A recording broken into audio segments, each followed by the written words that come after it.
Hi guys, welcome back to my channel, Making Melanated Moves. Before we proceed, please make sure that you like, subscribe, and comment below because it really helps with the YouTube algorithm. So today I want to talk a little bit about what happened after I told Ray the news and what caused us to travel jet set right after, pretty soon after he found out the news. We took a trip. So the trip that we went on is the baby moon, and a baby moon is pretty much when people will go on trips. Pregnant women will go on trips with their spouses, or even by themselves, and basically have some fun, enjoy the sun wherever they choose to go before the baby comes. Because obviously, when the baby comes, it's all about the baby for months and months. So it's just a nice time for you to kind of take some time to yourself, and ideally with your partner, to just relax before you get thrown into a very stressful, exciting, but also very stressful situation. And so for our baby moon, we went to Mexico, which is one of our favorite places, if not our favorite place. We went to Playa del Carmen, we went to Tulum, and we've been there before, but it's always been our happy place. But the reason why we went there when we did was because soon after we found out the news of the pregnancy, Ray was telling everybody, even though I did not want him to tell everybody because I wanted to wait the 12 weeks that most people say is the high risk period of pregnancy. I wanted to wait that 12 weeks before telling a lot of people. So once I hit 12 weeks on the day during our trip is when I actually told like my dad, I told my grandmother, my aunt, I think I told my brother, like everybody pretty much on that same day, when I hit 12 weeks exactly. But Ray had other plans. He just couldn't hold it in. So right after he found out, he was telling everybody from the neighbors to the guy that, you know, sells chocolates on the side of the road. Like, he was just telling everybody he was going to be a dad, which was beautiful, but it also caused a lot of just drama, in the sense that people that we both knew found out about our pregnancy before we wanted them to know.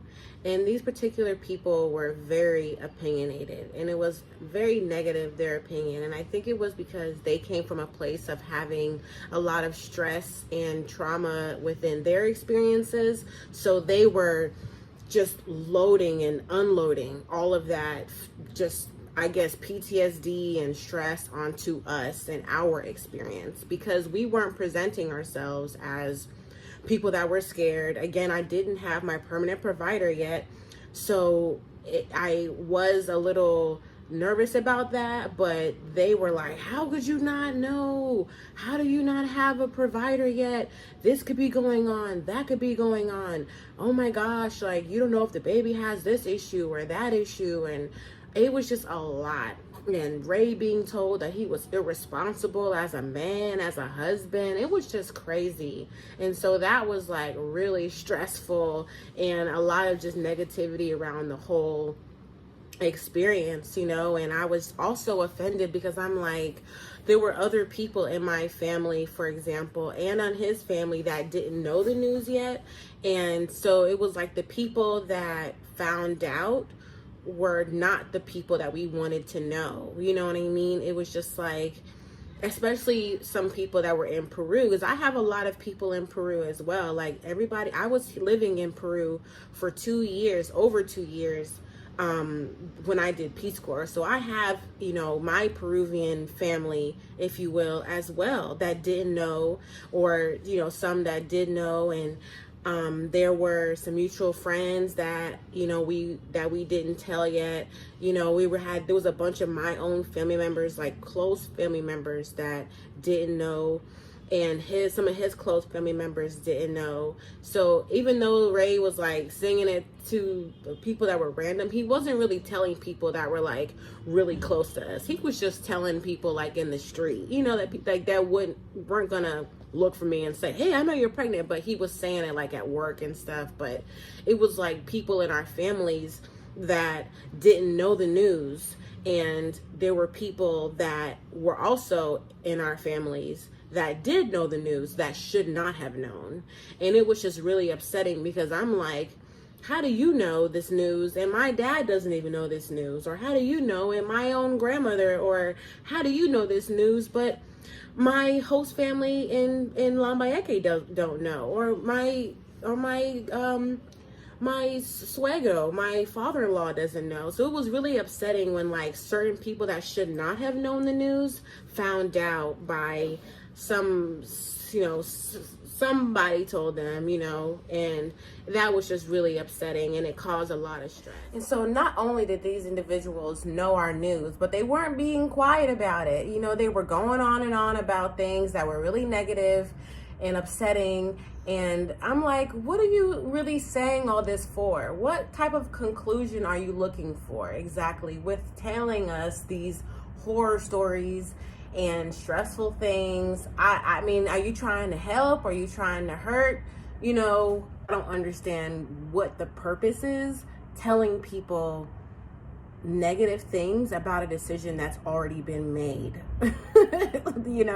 So that was just really stressful for us at the time.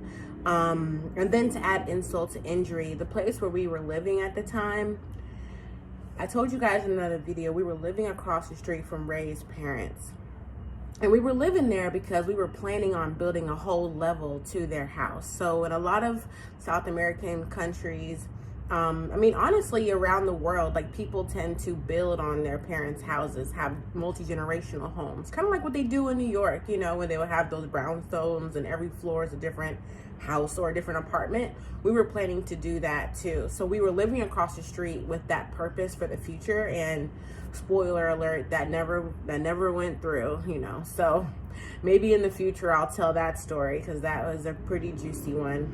A lot of investment and time to amount to nothing. But we were living across the street at the time, and mind you, Ray's parents live in the city as well. Lima is a really big city. It's a state, city, district, and it is very busy, and it's city living. So one of the things that was driving me crazy where we were living is that our landlord was just the landlord from HE double hockey sticks. Okay, she used to do so many things that were just unconventional, a lot of things that were really ridiculous. And one of the things that she did was she put a rooster on the roof of our apartment. And mind you, she put the rooster, and I already knew she had animals because she had already been raising a couple of chickens, and she had some bunny rabbits. Maybe if I have a video of the bunny rabbits, I'll show you guys if you're not gonna get all teary-eyed about it. But she actually raised some animals on the roof to cook, to eat. So they weren't just pets, they were actually animals that they were eating. And she put this rooster on the roof so that she could raise this rooster to later eat. And I was really upset because this rooster was so loud, and it was, I guess, a young rooster. It was so loud. It would not only crow like during the day, and it wouldn't only crow at night, it would do it during the daytime. So, most roosters that I've experienced, they do their cockle-doodle-doo at 5 a.m. every day, 4:30, whatever, when the sun is rising. But this one would do it throughout the day, and that was so stressful because it would do it all day and at night at random. So it would start, you might get maybe a couple hours of rest between like the hours of maybe like 11 to 3. It was pretty quiet, but outside of that, I don't know if it had some issues with being able to tell what time was day or night, because there was a street light outside of our right in front of our house. I don't know if that was affecting it, but it was constantly just just all throughout the day. And so at this time, I have to actually say, like, I didn't even know that I was pregnant yet when it first started. And I was just so stressed out about it because it was affecting my sleep in a major way. And when I found out, and so it was affecting me mentally, like just mentally, my mental health was being really affected, because when you are sleep deprived, it's hard to do anything else. And especially when you're getting awakened by some kind of crazy noise that you're not used to. And I've lived on a farm before. When I was in Peace Corps, I lived on a farm. We had roosters, we had chickens, we had goats, pigs, everything. But this particular rooster was doing its thing all day and night without any type of clock. And mind you, again, we live in the city, so it's like, what are the neighbors thinking about this? You know what I mean? Like, you have a rooster on your roof, and I know it has to be bothering other people. And I remember being so mentally just affected by this rooster. I was calling my parents all the time. I was talking to my dad about it, talking to my mom about it, about this thing that was driving me nuts. I had Ray trying to talk to her about it. We were offering to pay her for it, offering, just trying to get her to just get rid of this rooster. And she did not want to hear it. And I actually have a video one night when I actually recorded the rooster doing its thing. I think it had to be like 3 a.m. or something like that. And I recorded a video like to show you guys just how annoying this was, because it was like right above our door. So if we're on the second floor, and then there were stairs to get to the roof, and that was where the rooster was, like right above where our front door was. And we slept in the front room of our apartment, like a kind of like almost like a studio setup that we did, so that we could have our bedroom in the front, and then the bedroom in the back room would be for the baby and stuff. And oh my gosh, just take a look at this video and we'll talk about that. Another morning with the rooster waking me up at 5 o'clock in the morning.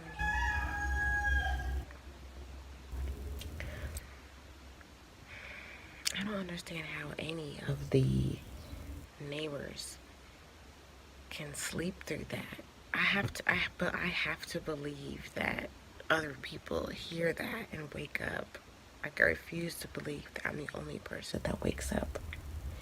I mean, Ray wakes up, so he can stop acting like he doesn't get startled by it, because he does too. He wakes up. You can hear it down the block. It's insane. Like, the lack of consideration for other people is just beyond me.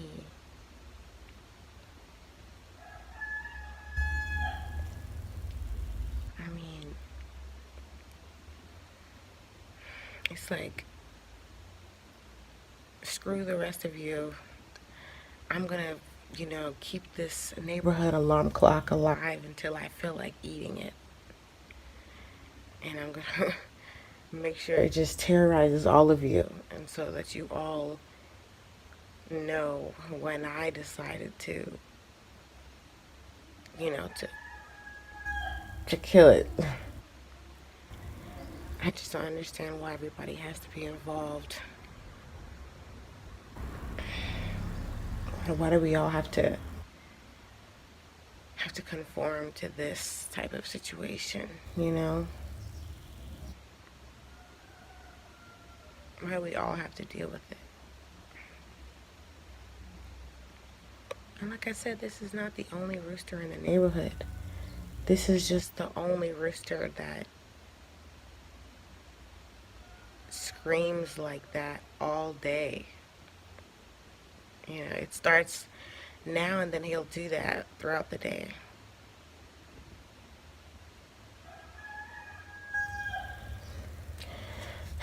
I don't know. So as you saw, I was not having the best morning that particular day. I was exhausted, I was stressed out, and I can't remember if at that particular time of the video, I knew that I was pregnant in that video that I showed you guys. And so, as you know, like, when you're pregnant, you're already super fatigued, stressed out. You might have some symptoms that you're experiencing, and to put insult to injury, you got a rooster on your roof. Like, how do you even talk about that? And I was actually working with a therapist at the time, so I was trying to talk to her about it, because I had, I told you guys I experienced burnout with my job, so I was working with her on how to figure out how to move forward with my career during this time of now finding out about the pregnancy. And so she was trying to encourage me and figure out different ways to get this rooster out of there. But I learned overtime, you know, because there were many issues with the landlord that happened after that particular rooster situation. I learned that she did not want to hear anything from anybody, any kind of recommendations, suggestions, nothing. She wanted to do what she wanted to do in her house. That was it. And so after dealing with, you know, the noise from the rooster, the cold from the winter, and dealing with the unwanted, unsolicited advice that we were getting from certain people in our families, I was like, all right, like I need a break. And I didn't want to run to the States sooner because I already actually had a plan to go to the States at the end of November for Thanksgiving and to go to my medical appointment in the States. But I wanted to take a trip with Ray because also I don't even think we did any traveling like the whole year because there was just so many other things we were doing. We were planning on the build and all these things were going on. And so we didn't even have a trip planned yet. So I was just like, all right, well, this stress is just too much for us. We need a break. We're stressed out. And let's just go to our happy place, which is Mexico. And so that's why we went to Mexico. We did our little baby moon.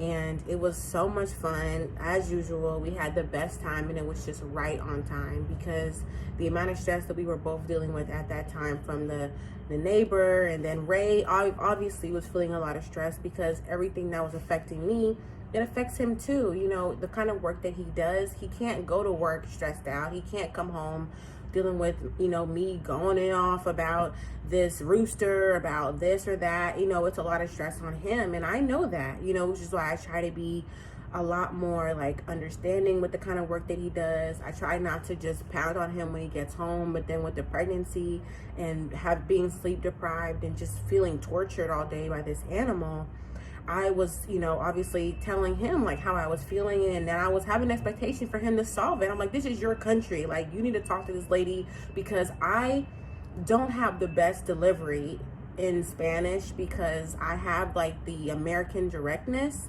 And then sometimes, you know, I am considered fluent, but there's still a lot of words that I don't know. And there's a lot of words that come off very strong and can come off sometimes aggressive. You know, I hate that word when it's used to, you know, to describe Black women, but just for argument's sake, certain conversations that you have, if they are kind of negative and you use certain vocabulary, they can come off as very aggressive, you know, and just being direct can be seen as aggressive in Peru, you know, that I've noticed, especially as like a foreigner with my level of Spanish. And so I really didn't want to talk to the lady myself for a while until I finally did, you know, and that's a whole nother story. But at the end of the day, you know, again, we needed this break and it was awesome. And I'm so glad we did, because when we got back, we were able to go to our appointments with the, you know, with the place that I found. And I'll show you guys in the next video what the center looked like. And we'll talk a little bit about why I chose that particular place as opposed to other places, and why I actually ended up deciding to have my baby in Peru. So right now, I just want to show you guys a little vlog that it's not a big deal. I mean, so many people have been to Mexico. It's not like this crazy, super foreign place, you know, but we have some pictures, and hopefully the slideshow that I have will give you a little bit more perspective on who we are and what we're about, and just to kind of see the dynamic between Ray and I and how we tend to move and groove, make melanated moves together. So thank you guys for watching, and I will see you guys in the next video. Again, if you haven't already, please like, subscribe, and comment below. Bye.